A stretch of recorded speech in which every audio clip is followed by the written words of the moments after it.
இந்த பக்கம் இருக்கிறவங்கள பார்த்து சொல்லுங்க. சரி, இப்பளால வலது துவாரத்தை அடைச்சிக்கங்க. இடது துவாரம் வழியா காத்த உள்ள இழுங்க. இடது துவாரம் வழியா உள்ள இழுத்த காத்த வலது துவாரம் வழியா வெளியே விடணும். வலது மூக்க சக்கரலால் அடைச்சுக்கோங்க. உங்களுடைய இடது மூக்கு வழியாக மூச்சு வெளியிலுங்க பார்க்கலாம். கண்டு மூடி இருக்கட்டும். இடது மூக்கு வழியாக வெளியே விடணும். கண்களை மூடி மூச்சு மேல கவனம் வச்சு பண்ணுங்க. 10 செகண்ட் மூச்சு இழுக்கிறீங்க அப்படின்னா 20 செகண்ட் டைம் எடுத்து மூச்சு வெளியே விட டைம் எடுக்கணும்.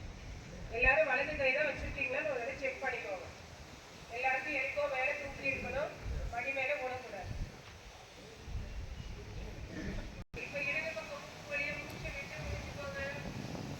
எல்லாரும் கையை போட்டு வெளியெடுக்கலாம். சவுண்ட் வருது. நாக்கு மூச்சு எடுத்து விடுங்க. சேர்த்துக்கோங்க. மூச்சு விட்டுக்கிட்டே கையை கொண்டு வந்து முன்னாடி சேர்த்துருக்கலாம். மூச்சு விட்டுக்கிட்டே